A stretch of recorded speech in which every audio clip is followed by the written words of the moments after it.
నమస్తే. CJP party కొత్తగా దేశంలో చక్కర్లు కొడుతుంది, వైరల్ అవుతుంది. ఈ రోజుకి 6 రోజులు అవుతుంది కాక్రోచ్ జనతా పార్టీ. అంటే బీజేపీనే తలదన్నే విధంగా బీజేపీకి 8 మిలియన్ ఫాలోవర్స్ ఉంటే 6 రోజుల్లో 20.3 మిలియన్ ఫాలోవర్స్ని సంపాదించుకుంది. దీని ప్రధాన ఉద్దేశం నిరుద్యోగులని, ముఖ్యంగా యువతని కాక్రోజులతో పోల్చడమే. దీనికి సంబంధించి మనతో పాటు మాట్లాడడానికి ఓయూ ఆస్మా మనతో పాటు ఉన్నారు. దీనికి సంబంధించి మాట్లాడదాం. అసలు ఎందుకు పెట్టాల్సి వచ్చింది, అంత ఫాలోవర్స్ ఎందుకు రావాలి, వీళ్ళు కూడా నిరుద్యోగులు ఎంతో కాలం నుంచి కొట్లాడుతూనే ఉన్నారు. ఒకసారి అడుగుదాం, మీరు ఎట్లా చూస్తారు ఈ విషయాన్ని?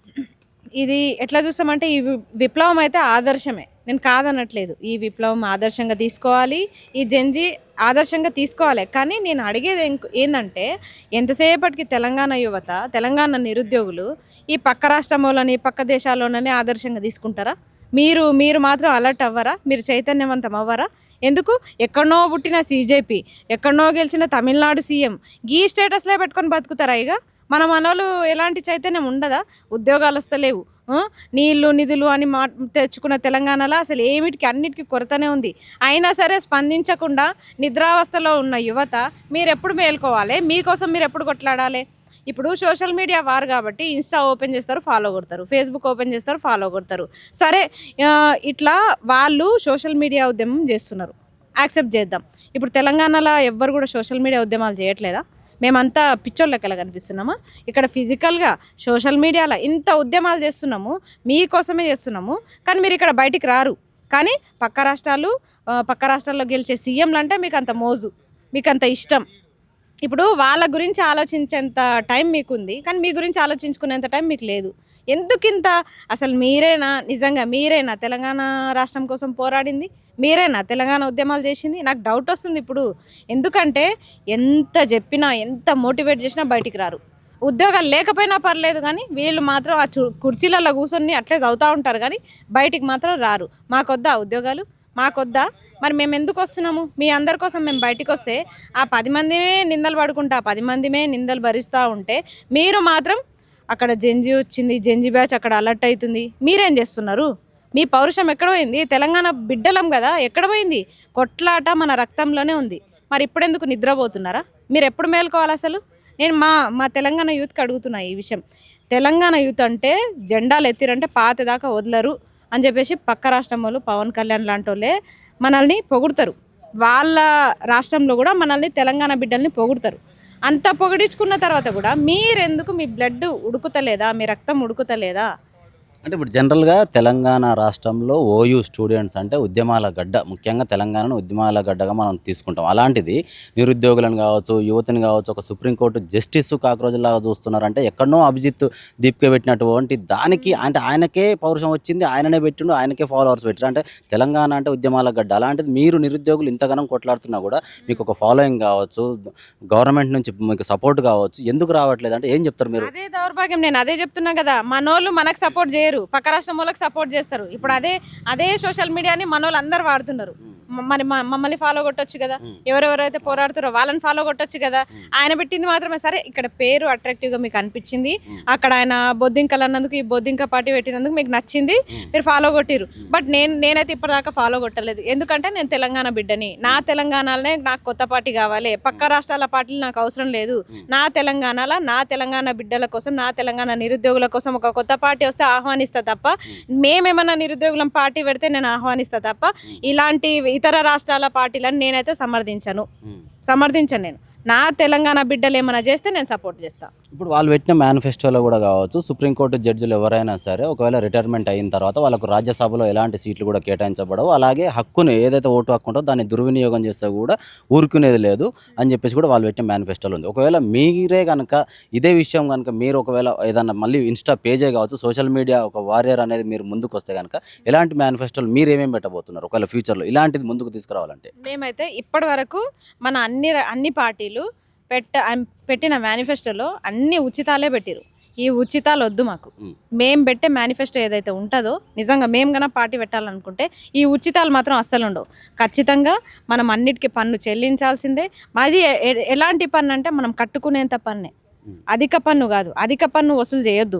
కట్టుకునేంత మన స్తోమతకు తగ్గత ఒక నిరుపేద అయితే ఎంత బిల్లు కట్టుకుంటారో, కరెంట్ బిల్లు అంతే కట్టాలి, ఎంత ట్యాక్స్ కట్టుకుంటారో అంతే కట్టాలి. అంతకు మించి కాకుండా ఆ పన్నులు సకాలంలో చెల్లిస్తూ ఉద్యోగాల కల్పననే ప్రధాన లక్ష్యం. ఉద్యోగాల కల్పన, నిరుద్యోగి ఒక విద్యార్థి చదువుకునేడానికి ఫీజు రియంబర్స్మెంట్లు, హాస్పిటల్స్, విద్య, వైద్యం, ఆరోగ్యం ఇవన్నీ ఇంపార్టెంట్ మనకి. వీటిపైన దృష్టి సారించాలి కానీ ఫ్రీ బస్ ఇస్తా, ఫ్రీ కరెంట్ ఇస్తా, మీరు తిరగండి, తిరిగి వచ్చి అలసిపోయి ఫ్యాన్ వేసుకొని నిద్రపోండి అని అంటే ఇదేంది? ఏం ఉచితాలు? ఎవరి కోసం ఉచితాలు? అంత అవసరం లేదు. కంట్రోల్ బియ్యం తిన్నా పర్లేదు కానీ మాకు ఉద్యోగాలే కావాలి, నియామకాలే కావాలి. అసలు మేము తెలంగాణ రాష్ట్రం కోసం కొట్లాడిందే నియామకాల కోసము, ఉచితాలకు అలవాటు పడి ఫ్రీ బస్సు కోసం కాదు, ఫ్రీ కరెంటు కోసం కాదు. మేము ఇప్పుడు ఫ్రీ బస్ ఇచ్చిర్రు, ఫ్రీ కరెంట్ ఇచ్చిర్రు, రైతులు గోసపడుతురు. ఇప్పుడు ఆయన ఏం చేయాలి? ఇంటికి వచ్చి ఫ్యాన్ వేసుకొని నిద్రపోవాలా? లేకపోతే బస్ ఎక్కిపోయి పురుగుల మందు తెచ్చుకొని తాగి చచ్చిపోవాలా? ఎందుకోసం ఫ్రీ బస్సు పెట్టిరు? అసలు ఎవరి కోసం పెట్టిరు? కాబట్టి ఉచితాలు వద్దు మాకు ఉన్న మేము చదువుకున్న అవగాహనతో చెప్తున్నాం కాబట్టి ఇదే జెన్జీలో మేము కూడా పార్టిసిపేట్, మేము కూడా ఒక భాగం కాబట్టి తెలంగాణలో మాత్రం మాకు ఉచితాలు వద్దు. మేము ఉచితాలు అయితే కల్పించాం. మాకు విద్య, వైద్యం, ఆరోగ్యం ఇవే మా లక్ష్యం. ఒకవేళ మీరు సరే ఇప్పుడు ఎమ్మెల్యే అభ్యర్థిగా పోటీ చేసినటువంటి మీరు ఒకవేళ మీరు అనుకున్నట్టు ఇన్ కేస్ ఫ్యూచర్లో కూడా ఒక ప్రభుత్వాన్ని మీరు తీసుకురాగలిగితే, ఒకవేళ మీరు చెప్పినట్టు నిరుద్యోగులకు ఉద్యోగ అవకాశాలు, విద్య, వైద్యం ఇవన్నీ సాధ్యపడే అవకాశం ఉందంటారు అసలు? ఎందుకు పడవు చెప్పండి? ఇప్పటి ప్రభుత్వాలు ఉచితాలు ఇచ్చి కనీసము మురికాల్వల పైన కూర్చునే దోమలకు మందు కూడా కొడతలేరు. అట్లాంటి తెలంగాణ రాష్ట్రంలో మనం బతుకుతున్నాం. ఎన్నో రోగాల పాలవుతున్నాం. ఆ రోగాల పాలై దవాఖానాలకు పోతే ప్రైవేట్ దవాఖానాలు తప్ప గవర్నమెంట్ దవాఖానాల్లో కనీసం ట్యాబ్లెట్లు కూడా లేని పరిస్థితి, ఒక ఇంజక్షన్ కూడా లేని పరిస్థితి. ఆ ఇంజక్షన్లు కూడా వాళ్ళు డాక్టర్లు రాసిస్తే బయటకు పోయి తెచ్చుకొని కొనుక్కొని వచ్చి ఆయనతో నేర్పించుకుంటే ఆయన ఎక్కడనో సోయబెట్టి అడ్డం తిడ్డం వేసి అది మళ్ళీ ఒక రోగం తెచ్చి ఇంత గుడపలయ్యే పరిస్థితి వస్తుంది. అలాంటి రాష్ట్రంలో బతుకుతున్నాం ఇప్పుడు మనం. పేరుకే పౌరుషాలకే మనం తెలంగాణని గర్వంగా చెప్పుకుంటాం, కొట్లాడి తెచ్చుకున్నాం అని. కానీ ఇక్కడ చూస్తే నిల్లు సౌకర్యాలు ఏం లేవు, ఏం ఉచితాలు, ఏం కథ. అందుకే ఉచితాలు ఇచ్చి ప్రజల్ని ఇబ్బంది పెట్టే కంటే మేమే ఒక ఉద్యోగాలు కొట్టుకొని మేమే చదువుకొని ఆ సంపాదనతోనే ట్యాక్సులు కట్టుకుంటా ఆ జీతాలతోనే మేము బతుక్కుంటా ఉంటే అది మాకు గౌరవంగా ఉంటుంది. అది మా ఆత్మగౌరవం. మీరు ఉచితాలు ఇస్తే మీరేమన్నా మాకు భిక్ష పెడుతురా? ఉచితాలు అవసరం లేదు మాకు. ఉద్యోగాలు కల్పించండి చాలు. ఇప్పుడు ప్రభుత్వాలని ఇప్పటిదాకా అప్పుడు తెలంగాణ రాష్ట్రంలో కొట్లాడిన ఉద్యమకారులు లాంటి వాళ్ళు ఇప్పుడు లేరు. ఒకవేళ ఉంటే ఈ పార్టీలు అసలు నిలబడేవి కాదు. కానీ నాకు తెలిసి అయితే మూమెంట్ అయితే రాబోతుంది. ఒక్క సోషల్ మీడియా పేజ్కే ఇంతమంది ఫాలోవర్స్ పెరిగినంటే అందులో తెలంగాణ బిడ్డలు కూడా ఒక 30% ఉండింటారు. కాబట్టి ఈ తెలంగాణ బిడ్డలంతా దయచేసి తెలంగాణలో ఎంతమంది ఉద్యమకారులు ఉన్నారు, మన కోసం కొట్లాడేటోళ్ళు ఎవరు, ఇట్లాంటి వాళ్ళని ఎంకరేజ్ చేస్తే మన రాష్ట్రం బాగుపడుతుంది, మనకు ఉద్యోగాలు వస్తాయి, మన ఇల్లు బాగుపడుతుంది, మన కుటుంబం బాగుపడుతుంది. ఇది ఆలోచించకుండా ఎవరికో సపోర్ట్ చేస్తే ఆయన ఎక్కడి మనిషి పేరుకి అట్రాక్ట్ అయ్యిండ్రు. సరే ఆమ్ ఆద్మీ పార్టీ నుంచి వచ్చిండు అవి ఇవని చెప్పి కొన్ని అలిగేషన్స్ ఉన్నాయి. మరి అట్లా అంటే ఈయనకెందుకు డైరెక్ట్ ఆమ్ ఆద్మీ పార్టీకి సపోర్ట్ చేస్తారు? అంతే కదా. ఆమ్ ఆద్మీ పార్టీకి సపోర్ట్ చేసినట్టే ఇండైరెక్ట్. ఇప్పుడు బీజేపీని దాటి ఈయన ఫాలోవర్స్ని పెంచుకున్నాడు అనే ఒక్క కోణంలోనే ఆలోచిస్తున్నారు తప్ప, సరే ఇక్కడ బీజేపీకి సిజేపీకి మనం పోటీ అనుకుంటే వాళ్ళిద్దరు పోటీ మధ్యలో మనం ఎందుకు సపోర్ట్ చేయాలి?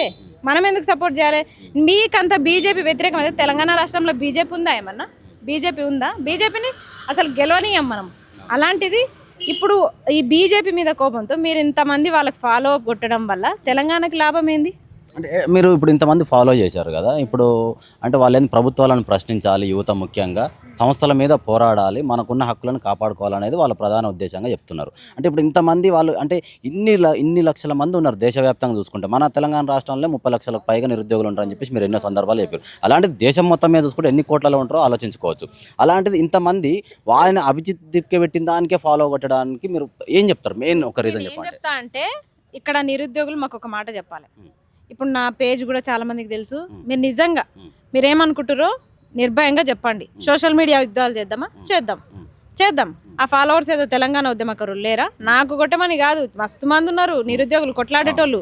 అందరినీ ఫాలో అప్ చేయండి. లేదు సోషల్ మీడియా ఉద్యమాలే కావాలంటే మేము ఫిజికల్గా చేస్తున్నాం ఉద్యమాలు, లాఠీల దెబ్బలు తింటున్నాం, కేసులు వేయించుకుంటున్నాము, అవసరమైతే ఒకరోజు జైల్లో కూడా ఉండొస్తాము. డే మొత్తం అరెస్ట్ అయ్యి ఆడపిల్లలమని కూడా కాకుండా మా ఇంట్లో వాళ్ళకి ఏదో చెప్పుకొని మంచి చెడు చెప్పుకొని జైల్లో ఇట్లా పోలీస్ స్టేషన్లో కూడా సాయంత్రం దాకా మిడ్ నైట్ దాకా కూడా కూర్చున్న రోజులున్నాయి. అర్ధరాత్రి వచ్చి పోలీసులు అరెస్ట్ చేసినా అందరికీ సమాధానం చెప్పుకోలేక కొన్నిసార్లు సిగ్గుతో తలంచుకున్న రోజులు ఉన్నాయి. మా ఇల్లు కిరాయి ఇండ్లైనా సరే మేము ఇబ్బంది పడ్డ రోజులు కూడా ఉన్నాయి. ఇక్కడ మా సొంత ఇండ్లు కావు, పట్టణంలో ఉండేవి. అయినా సరే పోలీసులు వచ్చి ముందస్తు అరెస్టులు చేసినా ఇబ్బంది పడ్డది మేము. ఇక్కడ మా కష్టం కళ్ళ ముందు మీకు భౌతికంగా కనిపిస్తుంటే, ఫిజికల్గా కనిపిస్తుంటే, మీరు ఎక్కడనో ఒక పేజ్ క్రియేట్ చేసిన ముక్కు ముఖం తెలియని వ్యక్తికి మీరు సపోర్ట్ చేస్తున్నారు కదా. సపోర్ట్ చేయండి, నేను కాదనట్లేదు. చాలామంది సెలబ్రిటీస్కి చాలామంది ఫాలోవర్స్ ఉంటారు. కానీ తెలంగాణ బిడ్డలము, ఉద్యమకారులం ఇక్కడ మీ కళ్ళ ముందు కొట్లాడుతుంటే మేమంటే చిన్న చూపు అయిపోయింది. ఎక్కడో తెలియని వ్యక్తి మీకు సోషల్ మీడియాలో అంత ఇంపార్టెంట్ అయిపోయిందా అని నేను యూత్ని అడుగుతున్నా.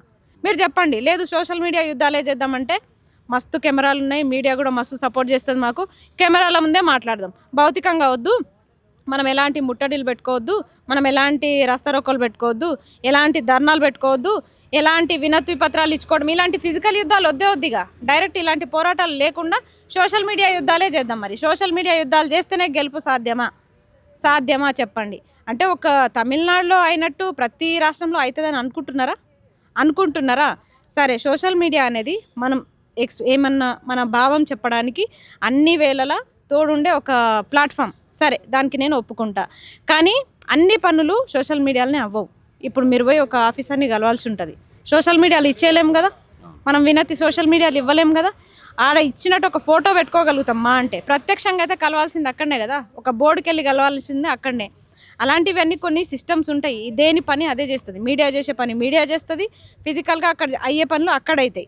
అలాంటివి రెండు కాకుండా తెలంగాణలో బతుక్కుంటా మీరు ఎక్కడి నుంచో ఇదయ్యేటోళ్ళకి, సెలబ్రిటీ అయ్యేటోళ్ళకి మీరు సపోర్ట్ చేస్తున్నారు. తెలంగాణలో చాలామంది జీవితాలను కోల్పోయిన వాళ్ళు ఉన్నారు, ఉద్యమాల్లో తిరిగి ఉద్యోగాలను కోల్పోయిన వాళ్ళు ఉన్నారు. వీళ్ళందరూ కూడా అయినా సరే ప్రాణాలకు తెగించి కేసులు వేసుకొని అందరం కొట్లాడుతున్నాం. ఇప్పుడు నేను కూడా దాంట్లో యాడ్ అయినా. నాకంటే సీనియర్స్ చాలామంది ఉన్నారు. పృథ్వీరాజ్ అన్న కానీ, విఠలన్న కానీ, అశోక్ సార్ కానీ, వీళ్ళంతా కూడా మనం సీనియర్ మోస్ట్. వీళ్ళంతా సీనియర్స్. తర్వాత మేము ఇప్పుడు జూనియర్స్మి. ఎంతోమంది ఉద్యమకారులు ఇదే ఉస్మానియా యూనివర్సిటీలో తెలంగాణ రాష్ట్రం కోసం ఉద్యమాలు చేసి కేసులు లేపించుకొని ఉద్యోగాలు కోల్పోయిన పరిస్థితి ఉంది. ఈరోజు అటు ఉద్యోగాలు లేక, గవర్నమెంట్లు వాళ్ళకి ఇచ్చిన హామీలు నెరవేర్చక వాళ్ళు ఎంత ఇబ్బంది పడుతున్నారో ఉద్యమకారులు మనం చూస్తున్నాం. అయినా సరే ఎవరి కోసం కొట్లాడుతున్నారు ఆ బిడ్డలంతా? తెలంగాణ బిడ్డలు ఎవరి కోసం కొట్లాడారు? మన భవిష్యత్తు కోసం కదా. మరి ఈ జెంజీ, తెలంగాణ జెంజీ ఏం చేస్తుంది? Gen Z, Tamil Nadu Gen Z, CJP Gen Z అని మొత్తం స్టేటస్లు పెడుతున్నారు. సీజేపీ పార్టీ అని చెప్పేసి తెలంగాణ సీజేపీ పార్టీ అని పెడుతున్నారు. తెలంగాణ సీజేపీ పార్టీ ఏంది? తెలంగాణలో రావాల్సింది నిరుద్యోగుల పార్టీ. మన పార్టీ రావాలి, మనం పార్టీ పెట్టాలన్న ఆలోచన ఎందుకు రావట్లేదు మీకు? మనం ఏం చేయకపోయినా లీడర్స్ అవుతుర్రు, వీళ్ళు రాజకీయ నిరుద్యోగులని నిందలేసిర్రు. నిందలేముంది? చదువుకున్నోడు రాజకీయంలోకి వస్తే తప్పేముంది? చదువుకున్న వాళ్ళకంటే మీరు ఎక్కువ పరిపాలన చేస్తురా చెప్పండి. ఈ వేలిముద్రగాలని ఎన్నుకొని మనము ఇబ్బంది పడే కంటే చదువుకున్న వాళ్ళు మన రాజ్యాంగం ప్రకారం వాళ్ళు పాలించడం, ప్రజాస్వామ్యబద్ధంగా పాలించడం బెటరా కాదా చెప్పండి. ఇది నిరుద్యోగులు ఆలోచించుకోవాలి. ఈ జెంజీ, తెలంగాణ జెంజీ ఏం చేస్తుంది? ఉప్పు కారం తింటలేరా? తెలంగాణ ఉద్యమం చేసింది మీరేనా? తెలంగాణ రాష్ట్రాన్ని సపరేట్గా ఏర్పాటు చేసుకుంది మీరేనా? గ్రూప్ 2 ఉద్యమం కోసం ఉవ్వెత్తు నెగిసింది మీరేనా? ఇప్పుడు ఎందుకు నిద్రపోతున్నారు? ఏదో మూమెంట్ రావాలా? ఇప్పుడు చేస్తున్నాం మేము. ఒక ప్లాట్ఫామ్ ఏర్పాటు చేసి ఏదో పర్మిషన్లు తీసుకొని ధర్నాలు పెడతాం, ప్రెస్ మీట్లు పెడతాం, అన్నీ పెడతాం. మరి ఎందుకు రారు? మీరు ఎందుకు బయటికి వెళ్ళరు? ఇట్లా అందరికీ కేసులకే భయపెడితే మీరు అట్లే ఉంటారు. ఇట్లా సోషల్ మీడియాలో పక్క రాష్ట్రం వాళ్ళకి ఇట్లా సపోర్ట్ చేసుకుంటూ కూర్చోవాల్సి వస్తుంది. మీ జీవితాలు అక్కడనే ఉండిపోతాయి. ఫైనల్గా ఇప్పుడు ఉన్న సీజేపీకి 20 మిలియన్స్ ఫాలోవర్స్ అంటే మామూలు విషయం కాదు. ఓన్లీ 6 డేస్లో. అలాంటిది 20 మిలియన్స్ ఫాలోవర్స్లలో అస్మా ఒక ఆమె ఉందా అంటే ఏం చెప్తారు? ఎందుకు లేదు. ఎందుకు నేను చెప్తున్నా కదా, నా తెలంగాణ బిడ్డ ఎవరన్నా అలాంటి పార్టీ పెడితే నేను సపోర్ట్ చేస్తాను. నా తెలంగాణకు సంబంధించిన ఏ పార్టీకైనా నేను సపోర్ట్ చేస్తాను. ఇప్పుడు మల్లన్న పార్టీ ఉంది, ఫాలో అవుతా. కవితక్క పార్టీ ఉంది, ఫాలో అవుతా. ఇప్పుడు బీఆర్ఎస్ ఉంది, ఫాలో అయినా. ఇప్పుడు అవసరమైతే కాంగ్రెస్ పార్టీకి కూడా ఫాలో కొడతా. కానీ ఇట్లాంటి పక్క రాష్ట్రాలు, పక్క దేశాలు పెట్టిన పార్టీలకు నేను ఫాలో కొట్టను.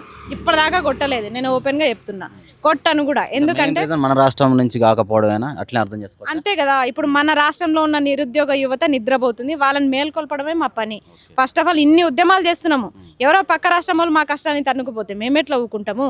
మనకేం లాభం ఉంది? మన రాష్ట్ర నిరుద్యోగులకు ఏమైనా లాభం ఉందా? మన రాష్ట్ర నిరుద్యోగులకు ఏమన్నా ఒరుగుతుందా దీనివల్ల? ఫాలో కొడతాం. ఏంది? ఒక ఫాలో కొట్టడం వల్ల వాళ్ళకి సంఖ్య పెరిగి వాళ్ళకి ఇమేజ్ పెరుగుతుంది. కానీ మన రాష్ట్ర నిరుద్యోగుల పరిస్థితి ఏంది? సమస్యలు లేవా మన దగ్గర? 2 లక్షల ఉద్యోగాలు ఎక్కడున్నాయి? నిరుద్యోగ భృతి ఎక్కడుంది? యువ వికాసం ఎక్కడుంది? విద్యార్థి భరోసా కార్డు ఎక్కడుంది? ఫీజు రియంబర్స్మెంట్లు ఎక్కడున్నాయి? ఇన్ని సమస్యలు నిరుద్యోగులకు విద్యార్థులకు పెట్టుకొని ఏమొస్తుంది? ఫస్ట్ ఆఫ్ ఆల్ తెలంగాణలో యువత మేల్కొనండి. నిరుద్యోగ పార్టీ పెడదామా, లేకపోతే ఉన్న పార్టీలకు ఎవరికైనా సపోర్ట్ చేద్దామా? 2 పార్టీలు ఆల్రెడీ నమ్మకాలను కోల్పోయినాయి. మిగిలినవి తెలంగాణ రాష్ట్రంలో పుట్టిన పార్టీలు కూడా కొన్ని ఉన్నాయి. ఆ పార్టీలకు మద్దతు ఇస్తారా? లేకపోతే రాబోయే కాలంలో నేను వింటున్నా ఉద్యమకారులు చాలామంది పార్టీస్ పెడుతుర్రని, పృథ్వీరాజ్ అన్న కూడా పెడుతుర్రని. పెట్టండి. ఎవరికి నమ్మకం ఉంటే వాళ్ళందరూ పోయి జాయిన్ అవుతారు. నాకు నమ్మకం వస్తే నేను పోయి జాయిన్ అవుతా. ఇట్లా ఇవన్నీ జరగాలని కోరుకుందాం. మనమంతా సపోర్ట్